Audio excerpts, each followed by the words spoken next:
Reason Rally. Welcome to Rick Santorum's worst goddamn nightmare. Why are you here? Why are you supporting this? Well, I'm mostly here because Paul Provenza bullied me into doing it. Yeah, you feeling it?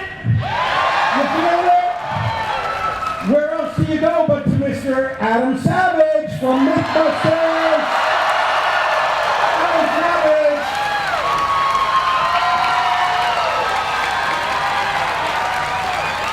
Hello!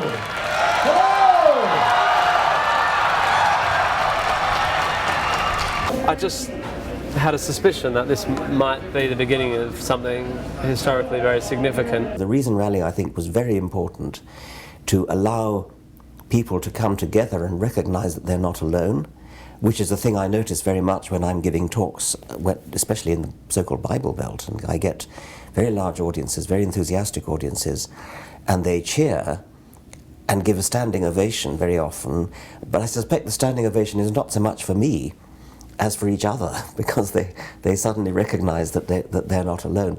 And the Reason Rally was that raised to a higher level. Up until a month or two ago, I didn't even know there were other atheists running around. My wife called me up and said they put a billboard up outside of Springfield, Missouri. I got online, found out that there were societies everywhere, and joined immediately. And they told me about the rally, and that's how I got to be here. I just wanted to be part of this. Just looking out at the audience and seeing the people, again, from so many walks of life who feel liberated. You know, they feel like they've been given a chance to not have to hide who they are.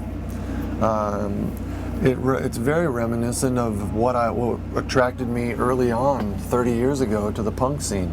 It was a community where people said, you know, I can be who I want, and I don't care who's against it. I've got people here I can share my true self with.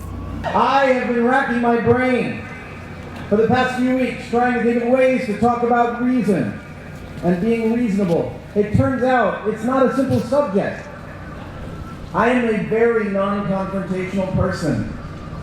I am most of the time the very definition of a reasonable man. There's become this heritage of demonization of non-believers of all stripes. And so people are taught from a young age, atheists are evil, atheists are immoral, there can't be any good without God. A recent study by psychologists in the United States and Canada said that atheists are the least trusted group in the nation, just on par with rapists. I am a fourth-generation atheist on both sides of my family. I haven't formally said, Mom, Dad, I'm an atheist, but they're pretty aware. I told them I was coming down to an atheist convention, and my mom said to me, well, be safe and God be with you. I said, Mom, I don't think God was invited to this convention. I don't believe in God. I have two proofs for not believing in God. First of all, God, if you're there, we're here in Washington, come down now. If you're there, this is a pretty good time. I'm sure Fox News would love it. Just come down, say hello. I have been around the world talking my strangely crafted bollocks that I talk, and he never comes down. We have to band together and simply say, some of us in this country believe there is no God, because there is no God. I play a scientist on TV. I am in awe of those that do it for real. When you actually stop and think about what's going on in the real world, and perhaps the most magical thing of all is that we have evolved to the point where we can appreciate it and understand it, and that is magic, but in a really good sense, not in the sense of magic spells or Jesus walking on water and that kind of thing. So physics, what the fuck? Yeah, well, I was going to ask you, what do you think about? Our show is about critical thinking primarily. Critical thinking, curiosity, and play. Very cool. Which are three of the most important human endeavors there are. Testable, provable phenomena and the predictions they allow, big and small, brought me here in front of you today. And they will take me back to my family when I am done. They allowed me to drive to DC on a bus, type my speech on a screen, ride to this rally in a car, walk on shoes that support my feet, and wear clothes and a hat that protects my pale skin from the sun. What do you think of gluon fusion? That's what I really want to know. I was really going to ask you, what do you think of gluon fusion as a way of producing quarks in the Large Hadron Collider? Well, I was going to say... I love it. I think it's a great idea. Everything that we have that makes our lives possible exists because human beings have tested the things they found in their surroundings, made predictions based on those tests, and then improved upon them. This is reason, the human capacity to make sense of the world. We atheists are not committed a priori to some truth that there is no God. That's not a doctrine, that's not a dogma. We are committed to reason. And I will admit that I would go back to believing in God if there's good reason for it. Now, why did you come out to support this? Because we need more reason. There's too many people trying to deny actual facts about the world in order to promote their beliefs, which this equation doesn't work to anybody's benefit. I don't care what anybody believes about an original tipper of dominoes, but when it comes to denying things that are in front of us, you're actually dragging us backwards. And I feel I'm taking seriously my role in pushing people forwards, and that's why I'm here supporting this.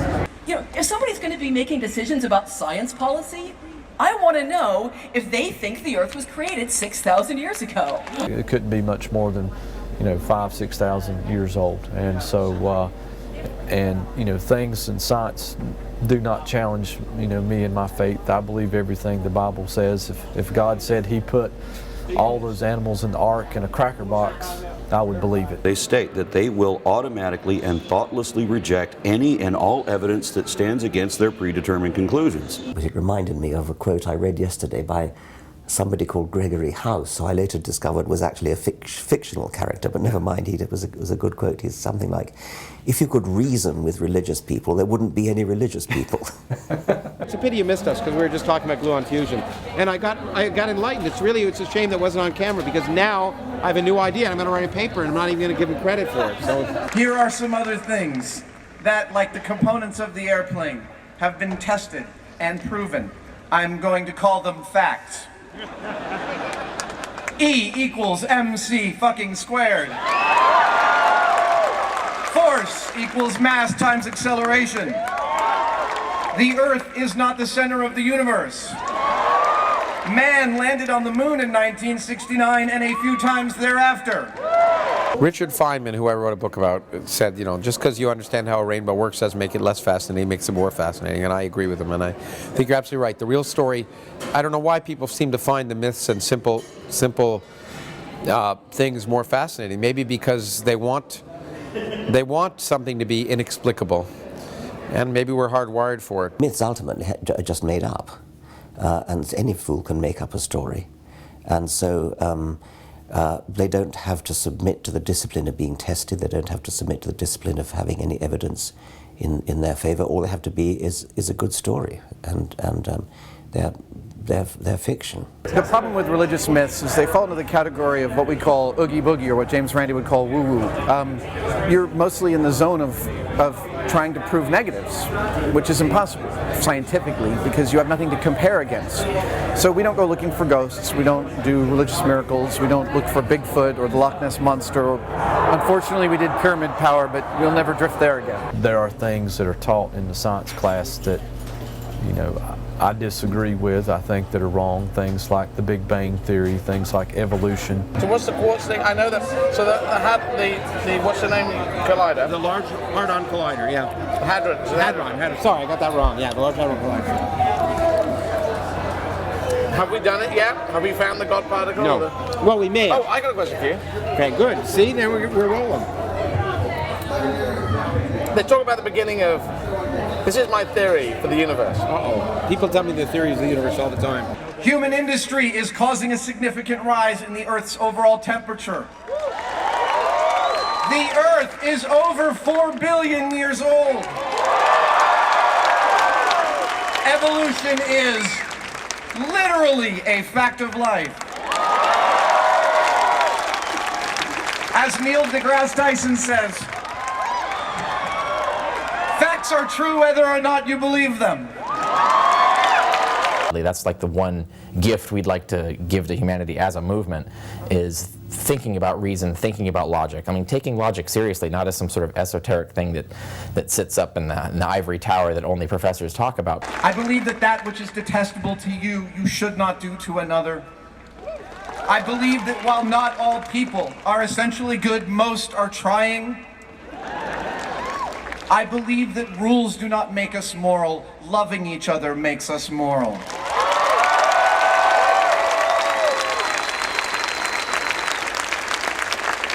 And finally, I have concluded through careful empirical analysis and much thought that somebody is looking out for me, keeping track of what I think about things, forgiving me when I do less than I ought, giving me strength to shoot for more than I think I'm capable of. I believe they know everything that I do and think, and they still love me, and I've concluded after careful consideration that this person keeping score is me. Thank you.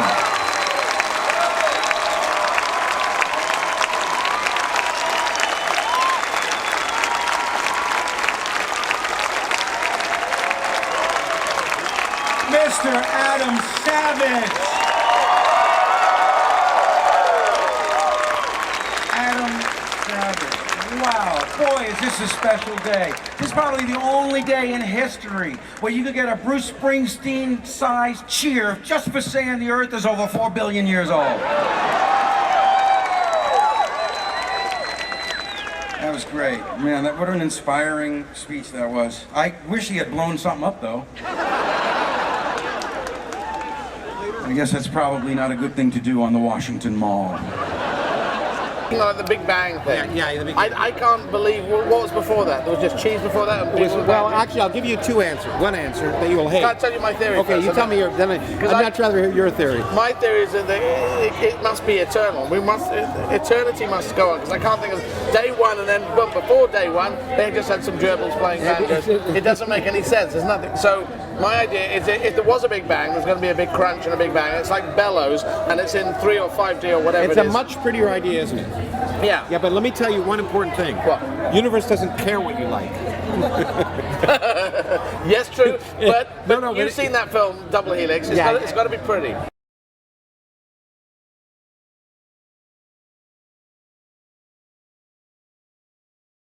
So I read the Bible, and I can't remember how long it took me. I think it was a couple days, and I had the time off, so I was just in my dorm, in the barracks, just reading the Bible from literally Old Testament and New, cover to cover. And when I turned the last page, I said out loud, literally, "Yep, I'm an atheist." I was very religious, yes. How it happened?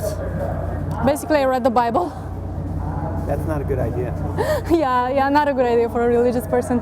You're gonna turn an atheist.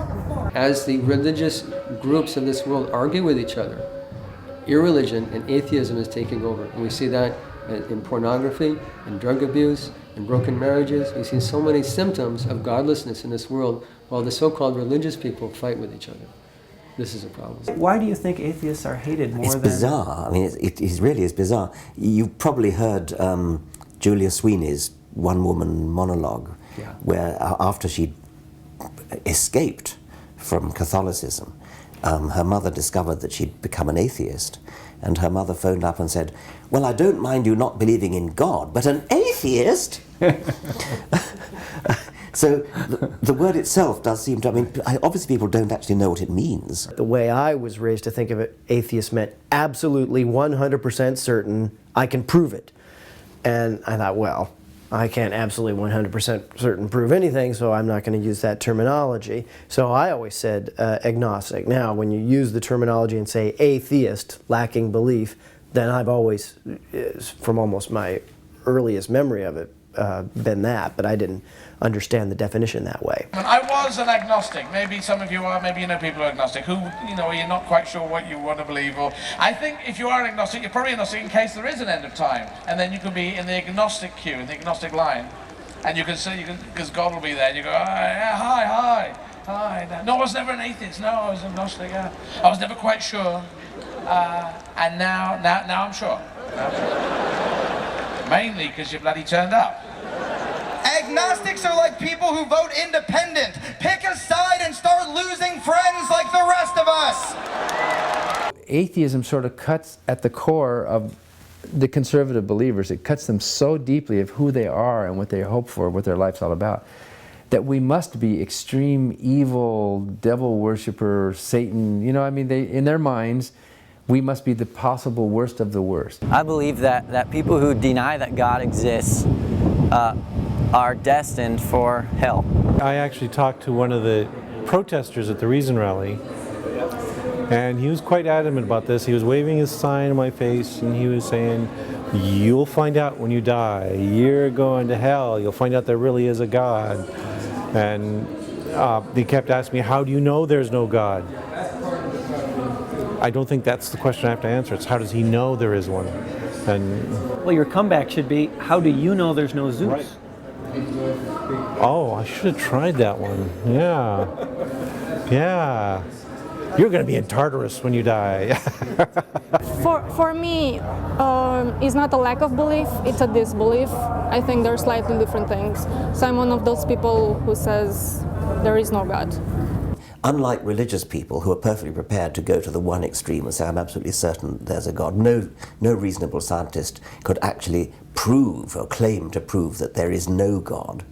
All you can do is say there's absolutely not a shred of evidence that there's a God, and therefore we are agnostic about not just the Jewish God, but all the gods, about Thor and Wotan and Jupiter and Zeus and Mithras, and leprechauns and goblins and hobgoblins and every thing that any tribe anywhere on earth has imagined, and plus millions of other things that you could imagine. Yes, you have to be agnostic about just about everything, but the onus is on those who want to believe in a hobgoblin or a leprechaun or in Yahweh or Jesus. And when you thrust the onus on them, they've absolutely no evidence whatsoever. I was waiting for somebody to prove me wrong, which is the exact opposite thing to do. And as soon as I realized that, it took me 8 years to realize that, but as soon as I did, that was what let me get out of my faith. Religions themselves, they set up conditions that are testable, that you can verify. So you can absolutely claim that Christianity is false if you go with a literal interpretation of the Bible, etc. I actually can prove, if you're talking about the Christian God, it's pretty easy to disprove. The omniscient, all-powerful, all those things together, this is pretty easy stuff to disprove. As for some kind of deistic, abstract God, no, probably I cannot prove it, but I don't have to. That little twinge for a return to the securities of childhood is part of the motivation behind faith, because we have this sort of, as a species, we're slow developers compared to other species, and so there's a yearning for that time when mommy and daddy would tell you what to do, when everything was simple, and then you could just get your orders from mommy and daddy. Child comes over to distress, pick me up, all right? Look at Pentecostal worshipers. What do? They reach up to a caretaker. That's the attachment system. So you see the attachment system right there. I did really want to believe, though, especially like when I was in middle school and I just needed something, I guess, to make me feel better. But I mean, I prayed every night, please help me believe in you, and nothing happened. So I have to assume either God is a jerk and doesn't care about me, this is the wrong God, or there is no God. And the one that made the most sense to me was that there is no God. Because I think there is a feeling for a lot of people as they stop believing that there's something particularly wrong with them, that there's a fault in them because they can't believe, and they fight that. So acknowledging that I was an atheist was a big relief. When I first left my spiritual beliefs, I certainly had a stretch of being depressed and a stretch of being traumatized by it. The having to let go of these beliefs that I was very attached to, that was difficult. But that passed, and my life now is so much better in so many ways. Now that I just really embrace this life and accept it and love it passionately. And I feel like, because I believe that this life is the only one I have, I really make an effort to savor it.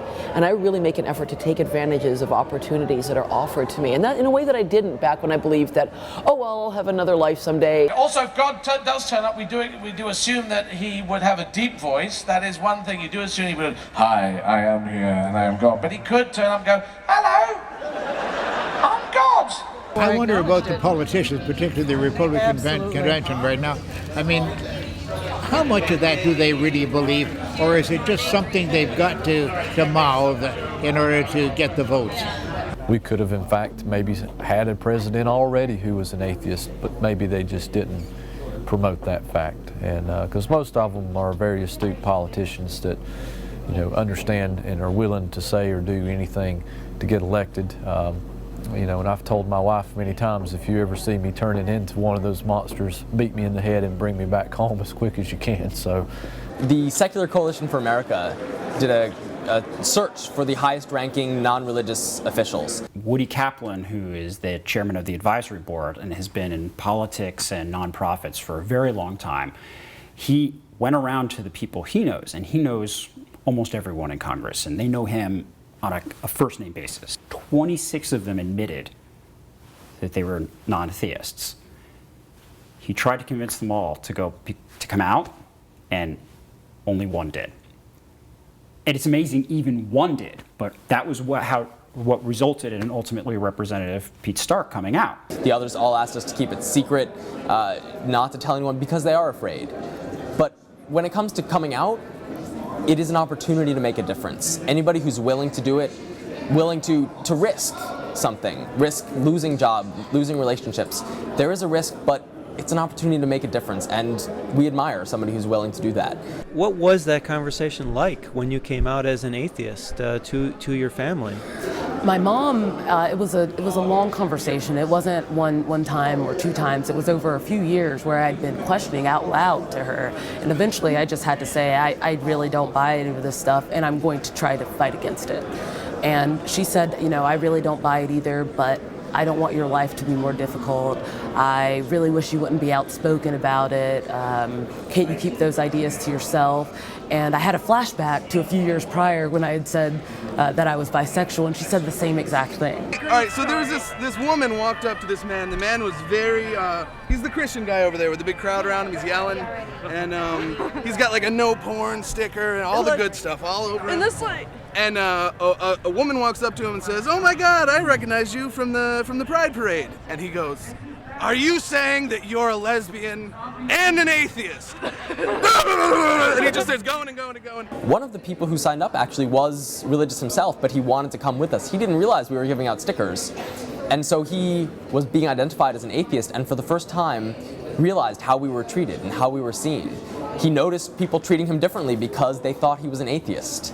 He wrote about it later and said that he was a little bit ashamed of how his fellow theists were treating us. Well, they think I'm a terrorist. Yeah, and I'm not kidding. They think I'm a terrorist. They're really upset about it. Yeah, and I'm okay with that. There's actually a journal entry I've got where I'm 16 and I put God into the same category as Superstar Destroyers, Jedi Knights, and something else. So then you do believe God exists? Because those things exist, I know. Oh, of course, because it says in the beginning of The Phantom Menace, a long time ago in a galaxy far, far away, it's a historical documentary. It says so in the beginning. I don't mind you saying things against God, but don't say anything against Jedi. Yeah, and then them's be fighting words. We're going to have to do it with the lightsabers. It's, Now, were you ever afraid to tell people that you were an atheist, or? I'm a non-confrontational person. I said that in my speech. I don't like telling people things they don't want to hear, so I don't wear it on my sleeve. Oh my gosh, I have to break from you and say hi to Randy. Oh, go ahead. I'll just film you while you're talking. Say hi. There's Adam. Hey, handsome. Hey, wait a minute. I'm disinfecting. Oh, because I was going to ask you to touch my ass. Is that okay? Okay. Invitations. Will you hold this? I will. I'm going to Good to see you, young man. Really good to see you. Yeah. So good. Yes, you got your reaction out there. It's a fantastic crowd. It's a wonderful crowd. I got teary. I've never had that happen to me on stage. Well, I have it all the time. You'll get used to it. Stephen Hawking is an argument he and I agree on, but you won't like it. It is. So the question is, what happened before the Big Bang? The answer is, it's not a good question. Because time and space are tied to the nature of matter by gravity, in general relativity. So in fact, when the entire universe was in a microscopically small region, if space suddenly was created, it's quite likely that time was suddenly created. There was no time before the Big Bang. There literally was no time. Time arose out of the Big Bang. So if that's the case, it's not a good question. Now I know you don't like it. You're looking at me like you don't like it. No, so you're saying that there was a point where everything was very quiet. Everything was very quiet. The gerbils were there. Yeah, that's right. Come Shit. on. Damn, the dot just closed. Exactly.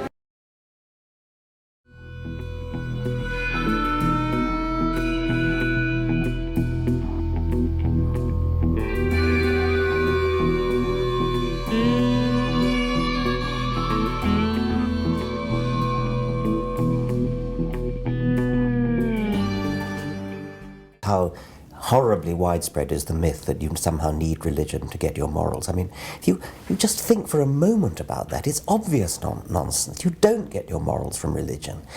Well, you better not get them from, you certainly better not get them from the Bible. Heaven forbid you get them from the Bible, or the Quran, even worse. So you know the story of like Joshua being ordered to kill all the men, women, and children of the Canaanites, or Saul being ordered to kill the Amalekites. Was he doing the right thing by following that? Because he told him what God told him to do. That's right. I don't always understand it. I don't think God intends us to live under the old Mosaic law. I think we should try to follow things like the Ten Commandments and the such. Old Testament and it is, and we should try to follow that. If you were in Joshua's place, say, when he was ordered to kill all the men, women, and children of the Canaanites, or say Saul, ordered to kill all the Amalekites, all the men, women, and children, or Abraham, ordered to kill his own son, were they doing the right thing by following those orders? Yes, because they were obeying God. Now, would you obey such an order if you were in their place? If God told me, yes. You would? Yes. It's like God is completely love. God is full of grace, but God is also just. I mean, God is love, right? I'm going to read a book that was written by God. I'm going to come away with great wisdom, great knowledge. And what I got instead was primitive, savage bigotry, misogyny, racism, superstition of the basest possible kind. These were not the words of a superior being, much less a supreme being. These were inferior. And I honestly don't think I made it out of Genesis before I threw the Bible across the room in disgust. So when I say, as the subtitle of my book, that I think religion poisons everything, I'm not just doing what publishers like and coming up with a provocative subtitle. I mean to say it infects us in our most basic integrity. It says we can't be moral without Big Brother, without a totalitarian permission. It means we can't be good to one another. It means we can't think without this. We must be afraid. We must also be forced to love someone who we fear. Out of the blue, an ogre comes up behind you and grabs you and holds you with one arm. This ogre's 8 feet 2 inches tall, 450 pounds, all muscle. You are not getting away. But with the free hand, the ogre lifts up a pistol to the side of your head, and he leans over and whispers in your ear, "Do you love me?" And your thought is, "Excuse me, what is this, a joke?" "No, do you love me?" And the ogre explains that if you love him, he will make you a cake. If you don't love him, he will shoot you in the head and you will be dead. Well, of course, you tell the ogre that you love him and you get a cake. And then I would ask the Christian, do they think this ogre created a moral situation? Every single time I've done this, they agree with me that the situation is not moral. It's an amoral situation. The ogre has created a situation where you can't win and you have to lie or give the correct answer to get a reward instead of being killed. And then I said, now let's take that scenario, that argument, and we're not going to change it, but we're going to magnify the reward and the punishment just to make it more extreme. So instead of simply giving you a cake, you get to live with the ogre forever and ever in a place of beauty and grace. Let's call it heaven. Instead of killing you, the ogre will kill you again and again and again for all of eternity in a lake of fire.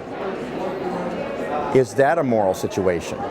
And the Christian will inevitably say, well, now you're talking about Christianity. I say, yes, I am. And you've already agreed with me that that situation is amoral. Americans believe in truth, love, and liberty, and so do we. The flawed values are from our friends over here who preach eternal torture, inequality, and hatred. Compare and contrast. For example, George Whitefield was one of the founders of Methodism, which is actually a relatively liberal branch of Christianity. Yet he was one of the key people in getting slavery re-legalized in the state of Georgia, at that time the colony. Slavery was actually abolished, and he came in, had a huge plantation, wanted slaves to work on it, and worked really hard telling the people about how the Bible said that slavery is okay and justified and should be used to make labor cheap and to profit by it. And he succeeded in actually reversing a Georgia abolition law, and slavery came back to that state. I don't know. You can't compare slavery and homosexuality. To me, that's immoral. It was like I said a while ago, slavery I wouldn't classify as immoral. That doesn't mean it's right, but immoral to me is... So you'd say that homosexuality is worse than slavery? Oh, absolutely. Absolutely, I do. Mm-hmm. And why is that?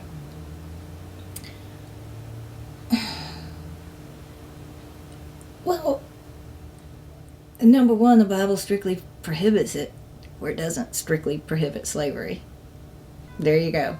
You would have thought that the Vatican could have said, okay, while we're dumping these Gospels, we don't want them in, why don't we take all the slavery bits out? That would be a good idea. Thomas Jefferson said, yeah, there are some good teachings in the Bible, but it's like, and these are his words, it's like digging through a dunghill to find a diamond.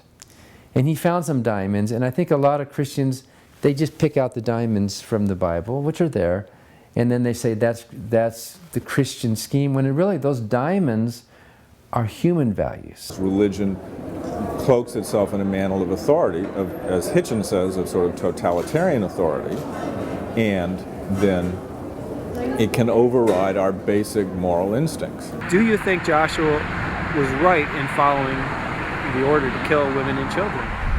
Yes, he was.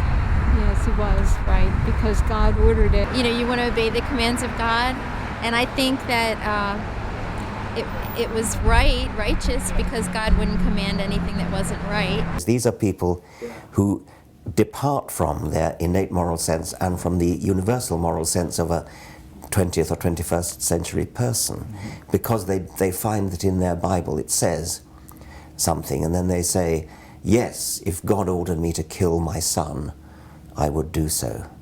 Goodness. It sounds like you're a good person, and you don't want to. I don't want to say that you would kill your son or kill women or children. It's a very good question, my friend.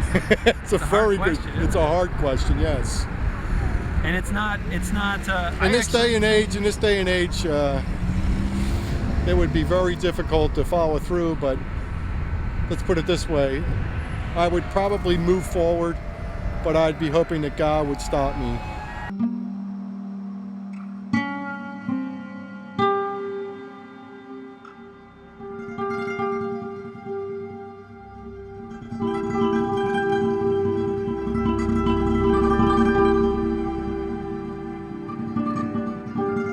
If you had asked me back then if it was moral, I wouldn't have known what the word moral meant.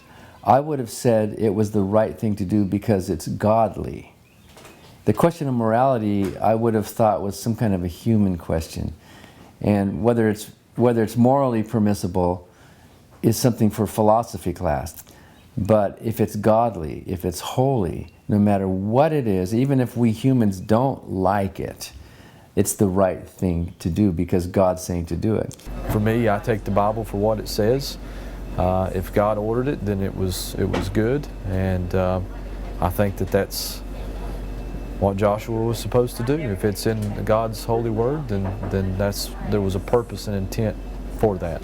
It's all poison. The worldview ain't the outlook. You can't deny it all you want, but the truth is it's all poison. That religion you've been given is wicked, it's all poison. And it's partially the reason we bleeding, it's all poison. And the worldview ain't the outlook. You can't deny it all you want, but the truth is it's all poison. You'd be hard-pressed to find someone who, used violence in the name of atheism. Ever, really. I mean, if you think about it, who's done that? Who's killed a bunch of people and said, I did it because there's no God? You know, it's always God told me to do it. But how is that moral to kill women and children? Well, because back then, I mean, that's what God had us to do. I mean, that was the proclamation of His plan. I'm really just curious. I mean, why would God order something like that? I don't know. I don't have the full answers for you. But death is not permanent, first of all. Right? We're going to live for eternity. Everyone's going to live for eternity somewhere. It's either going to be in heaven or it's going to be in hell without Him. Right. But you don't have to. No one has to. God loves you. But don't you think, like the people who flew the planes into the World Trade Center, they thought that God was ordering them to do that? Yeah. Don't you think? Yeah. So why is that different? How? Because it's not Jesus. Maybe you've noticed, but we're at war. On one side of this war we have fanatical members of a death cult who believe that dying is a rite of passage into paradise. And on the other side, we have fanatical members of a death cult who believe dying is a rite of passage into paradise. I believe that everyone is equipped with some kind of universal truths about what's right and what's wrong. What religion does, to me, is to give us clear guidelines as to how to actualize this into our lives. And so a person who is an atheist is just as capable, or maybe oftentimes more capable, of acting in a just and moral way than someone who professes Islam or Christianity or Judaism or any other faith. But I think what we have is that we are constricted, in a sense, to following kind of definitive examples and following definitive instruction as to how do we actualize this thing about I'm trying to be a good person. This is what it means. My works are filthy rags. You know why? Because you did them for yourself. You didn't do them for Him. It was about your own personal pleasure. It wasn't about God's pleasure. Are you not doing it for yourself when you're trying to get a reward in heaven? No. I don't even care about that, to be honest with you. So if there were no it's more of an accessory. It happens because of my love for Jesus. If there were no heaven, you'd still be a good person, right? No. No, you wouldn't? No. So if you didn't think that you get rewarded with heaven, you'd go around murdering people, robbing, killing children? Well, I feel that, murdering and raping and stealing is wrong, and you don't need a big brother or someone in the sky telling you that. You can just see it for yourself. And I feel that if the only reason that you don't murder and kill people is God told you not to, that makes you a bad person, because you just feel that that would be the only reason that you don't do it, and I just think that's stupid. Now, do you think that you would be a less moral person if you didn't believe in God? I have no doubt about it. Yeah, I have absolutely no doubt about it. What things do you think you would do that it's constrained you from doing? I don't even want to open that lid in my mind, because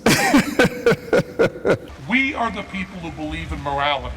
If you are doing something for reward or punishment, you do not have morality. Morality must come from inside you, from your mind, and from your heart. You can't say, don't hit your sister and I'll give you an ice cream sandwich. You must not hit your sister because it's wrong to hit your sister. Somehow the conversation turned to religion. He found out I wasn't religious. And just in all earnestness, like, well, how are you going to raise your children to be good people without religion? And it was so shocking to me at that moment. And most atheists have come across this at some point or another. Well, what do you mean? How am I going to raise my kids? I'm going to teach them values and ethics. I'm going to teach them not to hurt people and steal and lie and cheat. I'm going to teach them it's wrong, and I'm going to teach them why. I'm going to teach them the realistic emotional harm those things do to people and how it hurts your relationship and how there is an actual effect on other people. But just the guy's total assumption was that it's impossible. You just can't do it. And it was disgusting to me. Disgusting, and one of the reasons I'm doing this now. People get confused because his history has given religion weight and gravitas and buildings and music, and that's fine. That's the history of humankind, but don't get confused. Beautiful buildings and nice robes and music and art are all wonderful outcomes of humankind, and humankind has always been religious. But their ideas are those of infants. They are wrong, and as it turns out, dangerous. All the great artists in history that you think about, prior to very recently, were all men. Why is that? That's because of religion too, because all of the greatest artists of all time that were women never got a chance, because the Bible is very clear. Women should not teach men, women should be subservient to men, women should do what their husbands say. That has cost us the female Michelangelo. We don't know. There could have been some fantastic artists, maybe blowing away anything we've ever seen from women.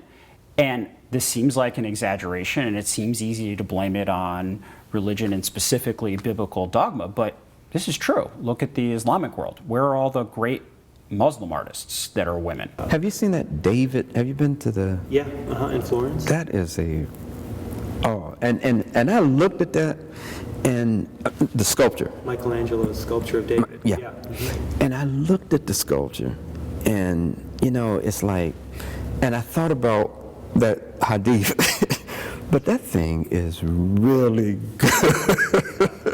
I mean, that was some outstanding work. I mean, that was amazing. Oh man, that was outstanding work, man. So did that challenge your belief that that might be wrong to do that? No, it didn't. It didn't. I was campaigning against fascism in eastern London, as I'm going to politics in 8 years, and I go around campaigning for people in the Labour Party back in the UK. And one of the first things when I went up to this east end of London, a place called Dagenham, they said, you're going to do a photograph with religious leaders. So there was a Jewish leader there, and a Catholic one, and a Protestant one, and I think an Islamic one. So there's quite a lot of faith there. And I said, look, I better just say I don't believe in a religious super being, but if these people are here fighting against fascism, fighting against oppression and hatred, I'm standing with them. Rose Garden, LBJ, Uncle James, right there, right there, looking at him. And if you don't go back to your churches and preach that the passage of this Civil Rights Act that we vote on next month, later this month, is a moral issue, the moral issue of our day, then you are gravely sinning. I mean, he didn't mince any words. And they did. That crowd did. That's the old Christian Life Commission of the Southern Baptist Convention.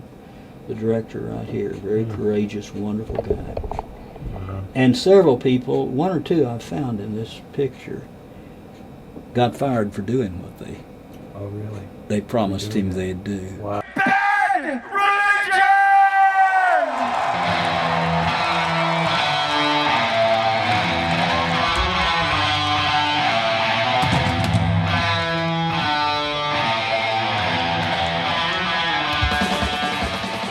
My family never taught us, my brother and I were never taught the traditional stories of the Bible. So we never had any kind of understanding of what most kids get brought up in Christian society, at least, you know, the story of Jesus and all that stuff.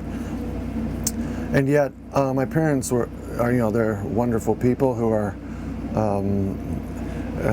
have outstanding ethics and great moral values, and that's what got passed along to us.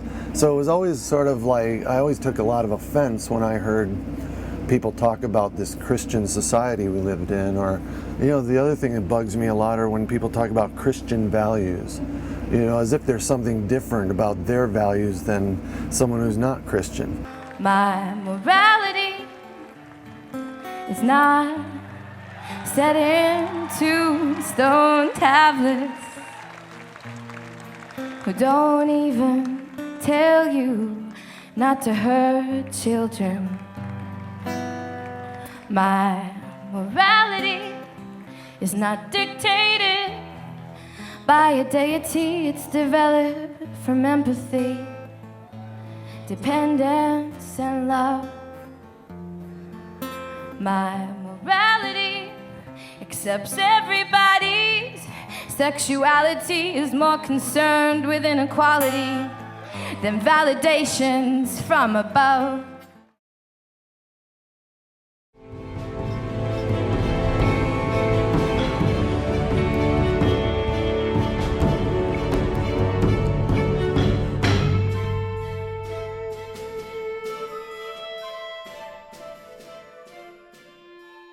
religion is a configuration of ideas.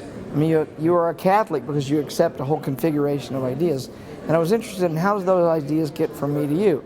And it looks a hell of a lot like you sneezing on me, and I get a call from you. Well, when the Jehovah's Witnesses come to knock on your door, they're sneezing on you. Or the Mormons, they're sneezing on you. Your Baptist neighbor gives you a pamphlet, they're sneezing on you. They're trying to get you to catch their God virus. And then when you catch the God virus, it kind of takes over your mind, and you want to give it to somebody else. Is there an audience that you're focused on reaching today, or is it just It must, the younger kids, I guess. That's what this is all set up for. And a lot of them have never probably heard about Jesus. The Jesuits, for instance, have said this for a long time. Give me the child for 7 years, and I'll give you the man. We do know that 86% of those who receive Christ as Savior do so between the ages of 4 and 14. And statistically, the older a person gets, the less likely they are to make a decision for Christ. They know that as a child you are not naturally inclined to a particular religion. You have to be shaped. Children are plastic, let's mold them. They're more pliable then. They haven't really set in their ways. It's very simple. Even a child can believe. And all you need to do is believe on the Lord Jesus Christ. So I think it's just very, very simple. I think that sometimes, though, that what gets in the way is our life or our lifestyle. It's like, I don't want to do that, I'll have to give up this. So people would rather have this, whatever that may be, than to have God. When I left on my 18th birthday, I was pretty much convinced that what I had grown up learning was true and that I was going to go to hell. Well, that's the reason I got this signage, because that's sort of what bothers me the most. It's just the idea that they're using fear to manipulate kids. And so I get a call. It was more like a tap on the shoulder. Pastor Westlake, who's still alive, he's still at Channel 50 back in Kansas City. He looked at me and he goes, you know, if you keep an open mind, you leave it susceptible to demonic influence. I was like, wow. And to a 12-year-old, that's very powerful. That's, I don't want Satan, because Satan was this guy with horns and this, that, the other thing. And I didn't want the devil to be in my head. I mean, this is what, and you look at it now in retrospect, you realize it's a form of child abuse. But when she realized what the Good News Club was, she was very angry and took me out of it. So that's kind of why I'm here. I feel like it's very deceptive what they do. They just say we're a Christian organization. They don't say what type of Christian they are, and that they're telling kids that they're going to burn in hell and that they're horrible. Let's say you had a son, and he could drive, he had a car, and you knew that down the highway there were bandits that would shoot him, and you knew that for a fact, but he didn't know. Would you tell him, or would you let him go? I'd definitely tell him. I'd definitely tell him. I know that everyone that dies with sin will go to hell. And that's not a nice thing to know. That's not a nice thing, just like knowing that your son will die down the street. You don't want to know that. You want to know that so you can prevent him. And so a loving thing for you to do would be to tell him. Would be to inform him, and then he can, if you really love him, you might even if he wants to go, you might just hold him back. I know that everybody that dies with sin is going to go to hell. And I know that Jesus is the only way for them to be forgiven. So, even for a little kid, they should know. One of the last ones to fall was this deep-seated concern that in the end I was going to die and be tortured. And that was a profound relief when I finally let go of that. When you think about Pascal's wager, it just boils down to an argument from intimidation. Because what if I'm wrong, I'm going to hurt? What if I'm wrong, I'm going to burn? I also remember kids crying and being very upset and having to pray and ask God for forgiveness. It has been an issue with other people we know who are afraid that I won't go to heaven and think that I should be saved. And, they do it out of concern for me. Now, I think it's been programmed into them as a mechanism for the religion to self-perpetuate and keep people from leaving. But I guess if somebody really wants to save me because they care, the motive at least is pure, but the reality is it's harmful. It's something that's not really a benefit for any of us. I'm not converting because of false promises of heaven. And I'm not converting for pretty much, unless they come up with really good evidence. When I see people that are dying and go to hell, it just makes me so sad. So you really care about them, that's why you're trying to save them. Have you ever been burned?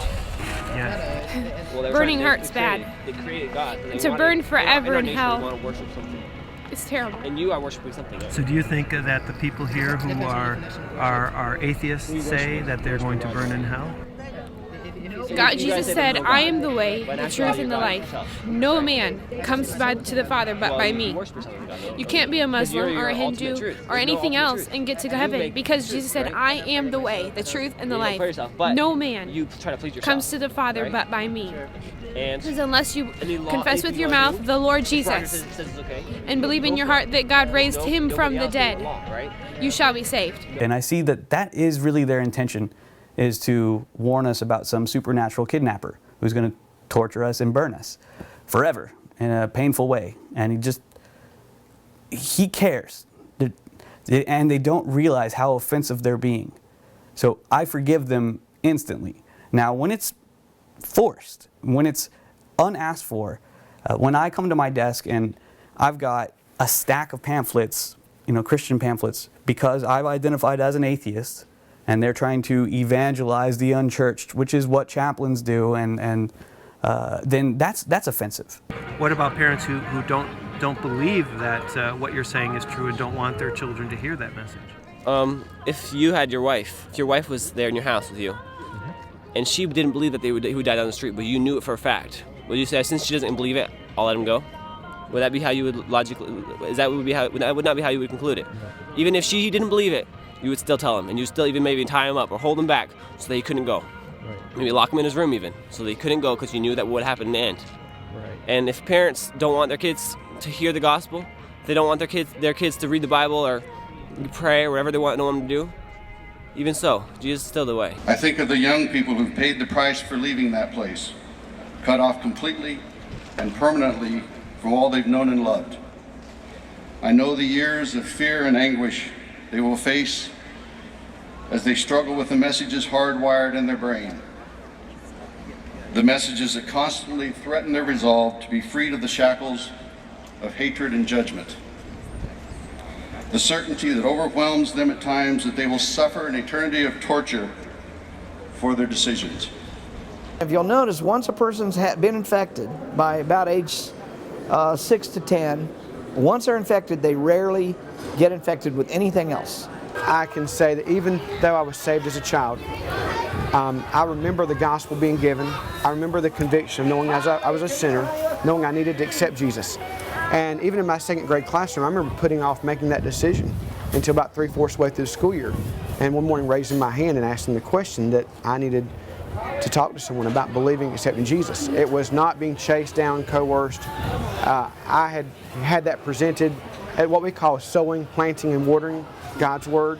And it bore fruit in my life, and I knew I needed Jesus. And I actually asked for help to believe and accept Him. Now what about if you had been raised in India as a Hindu? Do you think you would feel as strongly about those beliefs as you do now about the Christian belief? Yeah, that being a hypothetical question, I have no idea. It's childhood. It's the installation of a childhood belief, and it was introduced when we didn't know anything, and it's passed on now that we do know stuff at an age before we know stuff. And for the rest of our lives, we simply, unless something radical happens, an intervention of information, of education, of friends, an event, we are just machines for confirming our biases. I think it's really difficult, and I'm very blessed that I was brought up in a Christian home because it makes it easier to believe, I would say. Yeah, I do believe that, because it would be very difficult for me to move to India and believe in their religions, or move to, anywhere that believes something differently. I've known people who were PhD engineers got religion at 35 years of age. Well, the second thing that's going on is they rarely wake up and say, oh, Allah is the answer. They wake up and say, Jesus is the answer, because that's what they were exposed to at the 5 to 7 year old time frame in their life. The girl 2 doors down from me was Mormon, and I remember hearing I wasn't strong enough in my faith, and I remember her saying that, explained her faith to me, and she was such a good person. I thought, there's no way God would send her to hell. And the more I studied the Bible, and the more I studied the truth and evidence of Scripture being true, I realized he wasn't going to send her to hell, that he had sent Jesus to save her just as he did me, but she didn't know the whole truth. And so I shared Christ with her, and she still chose to believe in Mormonism, but I know that, you know, Jesus said, I am the way, the truth, and the life, and no one comes to the Father but through me. So he isn't sending anybody to hell. They're choosing to not accept him as their Savior, or choosing not to have that eternal life with him. I actually got in trouble in first grade for telling one of my friends that he wasn't real. So, well, actually, I think that was the Tooth Fairy. I think I stopped believing in all of them at one time. But see, I knew that Santa Claus wasn't real because when it said from Santa Claus, I knew my mom's handwriting, and it was her handwriting. It out from the evidence, right? Yeah. And I always wondered how a man could go down the chimney. Now, do you ever worry? Obviously, it's hard to think that a man could go down the chimney, but it's also hard to believe that a man could walk on water or rise from the dead. Do you ever think that maybe you'll all of a sudden think, well, Jesus is like Santa Claus? There's no true book that says that Santa Claus is real. I had the Bible that says that God is real and that he walked on water, so. Once the God virus, no matter what you call it, Catholicism, Islam, Mormonism, once it gets in somebody's head, it really doesn't give a damn about you. All it wants to do is get to another person. Now, that other person could be your children, grandchildren, or your next door neighbor. It wants to go from your brain to somebody else's brain, just like the Toxoplasma gondii wants to get from one rat's brain to a cat's gut and then into another rat's brain. The organism is only using you as what we call a vector. And a mosquito that passes on malaria is just a vector for the malaria plasmodium. And so we see this, and religions are just parasites, and they act like parasites. And once you realize that metaphor, it just makes so much sense. I work for the state. I was working for the state, correction officer, and I was a part-time police officer. And so I gave up both of those jobs. Don't forget private investigator. Well, in between that, yes, and I had my own business as a PI, private investigator, licensed by the state of New York. And so you quit those jobs? Yes, I did. I gave up my business, and I resigned from both of my jobs. The skies part as the light shines through. Guess who's back? Once you find from Scripture that God has given you a date, your whole life changes overnight. That's your focus 24/7. You can't get your mind off of that. That's all you think about. We were like that. We thought it could be tonight. And that's a powerful evangelical tool to go up to somebody and say, you know, Jesus might return tonight. And if he does, will you be ready? I believe in God, and I love God with all my heart. But right now, seriously, if something would have happened to me, I wouldn't go up there. I know that for a fact.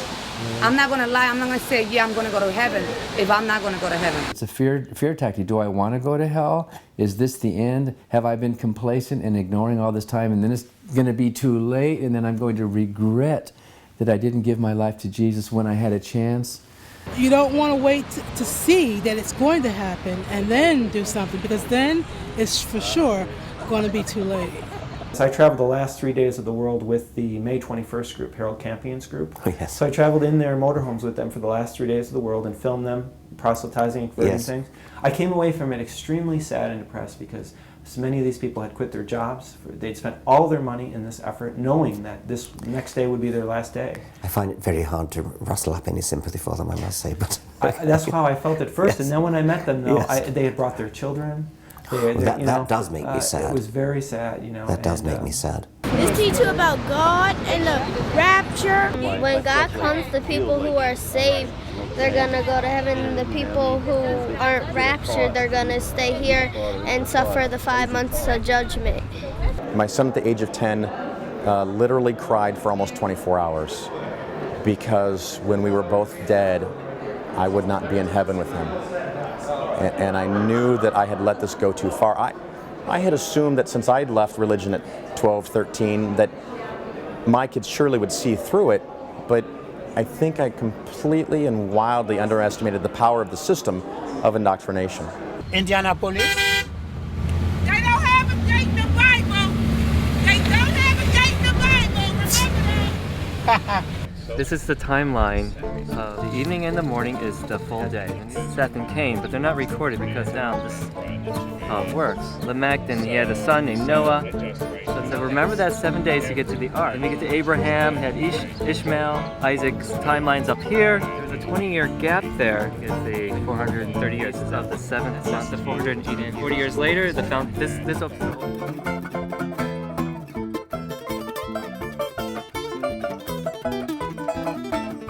back at the flood, it said you got 7 days to get to the ark. Well, if you turn that to 1,000 years, you got 7,000 years to get into the ark of Christ. There you are. 4990 BC to 2011, you get to exactly 7,000 years.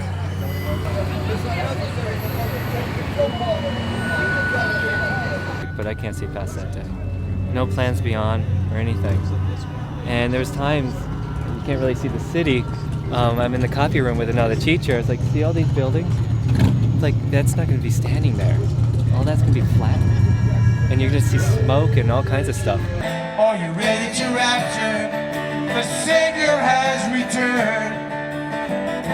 He loves you forever, but the unbelievers must burn. When the zombie Jew returns. What happens on that date of Judgment Day, May the 21st, 2011 is the debts are due. The end of time. Yeah, what is he? Well, it's when Jesus Christ is he's going to come back and he's going to make it his throne again here on earth, and he's going to take those who believe in him. There will be a significant time where people who aren't believers, they'll be able to believe, but those who don't, then, you know, it's heaven or hell. One of the church fathers, I think it was Tertullian, said something like, for the satisfaction of the saved, they are permitted to witness the sufferings of the damned. My daughter lives in Reading, and she's a teacher at Reading High School, so teaches 11th and 12th grade English literature.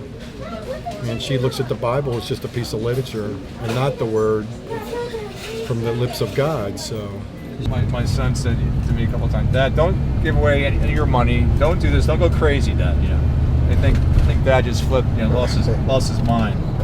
Religion is a mental condition. Religion is religious people are, in a sense, victims. They're victims of brainwashing.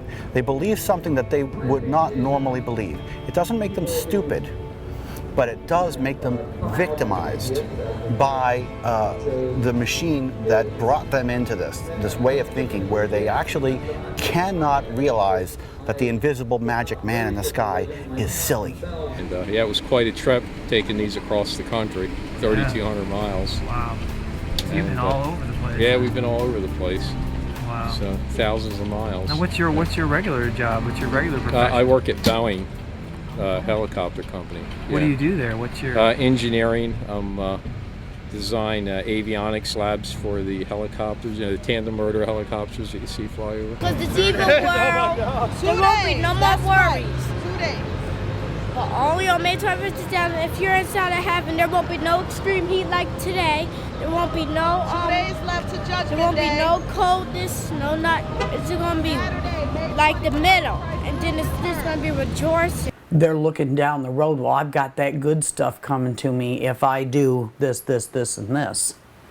You know, and I think the world would be a whole lot better off if everybody said, this is it. This is all we've got. Let's make it the paradise that we aspire to. What's this planet got to offer? You know what I mean? It's all hate. It's a rat race. One person stabs another person in the back. There's no truth anymore. You know what I mean? It's very hard to find a nice woman or something, you know, per se. It's all scrambled, and even if it was tomorrow, it would make more sense, because then that would show you the compassionate God actually doing something about it for once. My other proof of God, that there is no God, is that God should have flicked Hitler's head off. Surely, if there is a God, he should have just flicked Hitler's head off. What is he waiting for? There were some clues there. Hitler wrote a book called Mein Kampf, which is German for I'm gonna kill everyone. That's a little clue. He did those huge speeches at Nuremberg where he said, I'm going to kill everyone. And all the Nazis were there going, Nazis, Nazis. Kill everyone. Good idea. And it would be so easy for God, using the long arm, just like Monty Python, just come down and just flick Hitler's head off right at a big bit. You know, where he goes, and another thing. And all the Nazis, Nazis, Nazis.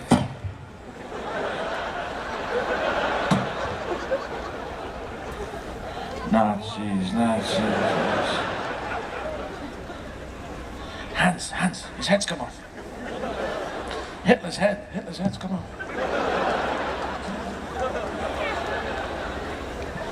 Hey guys, I think Hitler's head's come off. It's just behind. Fucking SS. I think it's all over. I think his head's come off. It's his fucking head. Hands, it's all over. What am I supposed to go?